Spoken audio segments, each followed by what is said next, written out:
Kommissarin, als nächste... Thank you, Madam Commissioner. The next speaker is Marina Albiol for the GUE.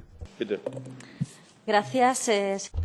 Thank you, Mrs. Jourova, for being here this afternoon. It would seem that you are focusing almost exclusively on the transposition of directives which we've commented on in the past. There are serious shortcomings there.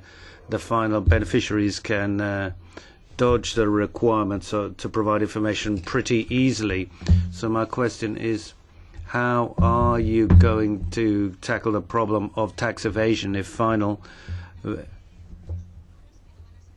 beneficiaries can hide behind opaque structures under the current directives, if we don't have publicly accessible registers available in all member states? It would seem that there are representatives of financial information units that are sounding warnings. These directives and their amendments will mean that it's almost going to be impossible to carry out a preventive analysis that will allow us to identify the cases that have come to light with the Panama Papers. In other words, you wouldn't deliver on the objective of avoiding what's already happened. So they're just simply not going to do the trick.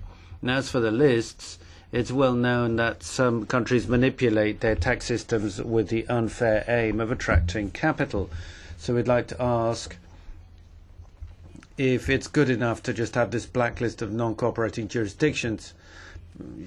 Surely you need more resources assigned to this issue so you can tackle the problem properly. To conclude, could you remind us of the list of countries that haven't transposed the directive, please? Vielen Dank, Frau Kommissarin. Bitte. Commissioner, go ahead.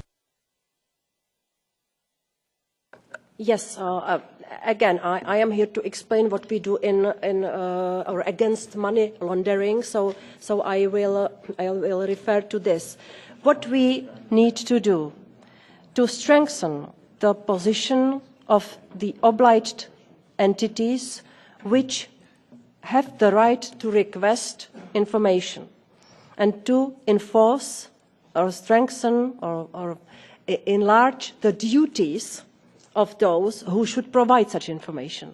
So this is about strengthening financial intelligence units and asking the banks under sanctions to provide the information, because the right to ask must be balanced by the duty to provide. So this is what we are now doing under the 4th and 5th money laundering directive.